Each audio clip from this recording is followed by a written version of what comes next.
Tanvi university of agriculture Faisalabad. गंदम जैसे हम बात कर रहे हैं कि गोब के पास पास है जी, जिन्होंने अर्ली सोइंग की है वो गोब में आ चुकी है और को 90 दिन 100 दिन 110 दिन पे गोब पे आ जाती है, और जो थोड़ी सी लेट सोइंग है वो फ्लैग लीव उन्होंने शो करवा लिया है। इस स्टेज पे उसको क्या प्रोवाइड किया जाए, क्या अप्लाई किया जाए?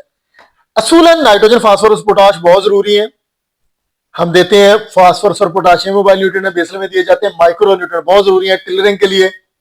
और बायोसल्फर हम कहते हैं कि यूरिया जब भी अप्लाई करना है तो आपने न्यूट्रिएंट यूज एफिशिएंसी बढ़ानी है तो वो लाजमी दे। एक और चीज हम अपने नाजरीन सामीन के लिए लेके आए वो कि जब आपकी फ्लैग लीव नजर आ जाए गोब के ऊपर फ्लैग लीव के टाइम या ग्रेन फिलिंग के टाइम, दोनों दफा आप क्या चीज इस्तेमाल करें जो पोलिनेशन को इंश्योर करे और ग्रेन फिलिंग को पूरा करे, यानी सिट्टे में पूरा ग्रेन फिलिंग हो। अच्छा, डेफिनेटली बोरान बड़ा इंपॉर्टेंट है, बेसल में भी डाला जाता है ताकि वो पोलिनेशन के टाइम अवेलेबल हो, लेकिन चूंकि पाकिस्तानी सॉइल की कंडीशन ऐसी है कि वो अवेलेबिलिटी का इशू बन जाता है। हाई पीएच है, माइक्रोन्यूट्रिएंट की अवेलेबिलिटी बहुत थोड़ी है, तो पोटाश भी जरूरी है, आल्दो बेसल में जरूरी है। अगर कोई बंदा को दानिश्वर ये क्लेम करता है कि सिर्फ पोलिनेशन के टाइम, फ्लैग लीव के टाइम, ग्रेन फिलिंग के टाइम ही पोटाश का स्प्रे कर दे वो काफी है, वो गलत कह रहा है, लोगों को गुमराह कर रहा है। और फिर यह कह देना कि पोलिनेशन के दौरान या पोलिनेशन के ग्रेन फिलिंग पे गंदम में कोई नाइट्रोजन का सोर्स नहीं ऐड करना, वो लॉजिंग का रोल प्ले करता है। बंदे खिलाफ लॉजिंग की चीज ही डिफरेंट है।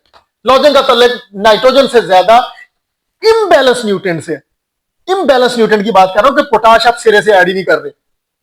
अब यूरिया डाले जा रहे हैं, बेशुमार फार्मर है वो यूरिया दबी जा रहे हैं, जब वो यूरिया दबी जा रहे हैं पौधा वेजिटेटिव स्टेज की तरफ जाता है, उसका बायोमास ज्यादा बनता है। लेकिन अगर आप बैलेंस न्यूट्रिएंट डाल रहे हैं तो वो बैलेंस न्यूट्रिएंट जो है ना कभी भी पौधे को लॉजिंग नहीं होने देगा, अनलेस अनटिल कि आपके कोई मिस्टेक ना हो आपसे कि आप वेदर जो है वो सपोर्टिव ना और पानी लगा दें आप, वो एक और चीज है।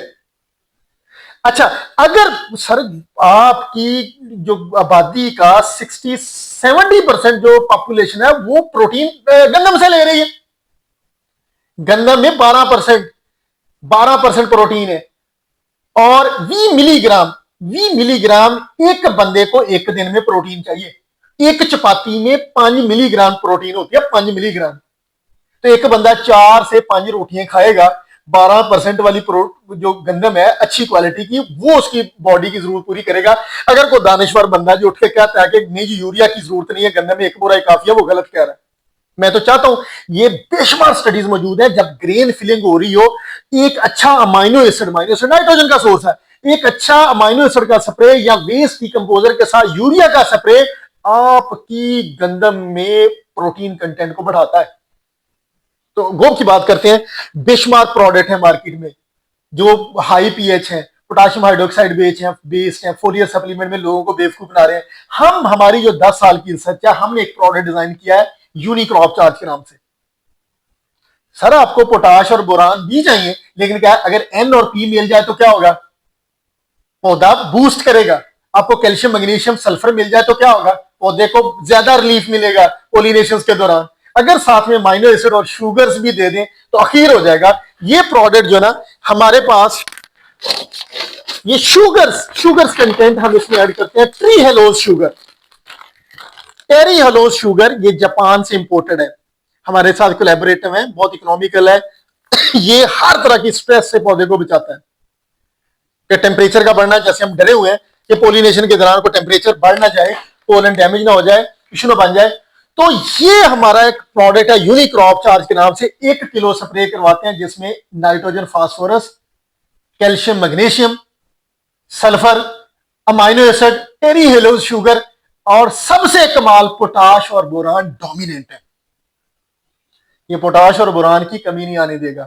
तो मैं कह रहा हूं कि वो बेसल में भी डालनी चाहिए, लेकिन साथ में जब बाकी न्यूट्रिएंट का तड़का लगेगा, बाकी न्यूट्रिएंट की अवेलेबिलिटी होगी तो पौधा जान में फील, अपने आप को स्ट्रेस के अगेंस्ट पौधा इम्यून फील करेगा, पौधा अच्छे तरीके से पोलिनेशन करेगा, पोलन ट्यूब बनेगी। तो पोटाश बोरान के साथ साथ अगर बाकी न्यूट्रिएंट भी मिल जाए तो पौधे के लिए बहुत अच्छा है, ग्रेन फिलिंग के लिए बहुत अच्छा, पोलिनेशन के लिए बहुत अच्छा, और उसके लिए इससे इकोनॉमिकल, इससे अच्छा मार्केट में कोई प्रोडक्ट अवेलेबल नहीं है। अगर है तो कोई दिखा दे ला के।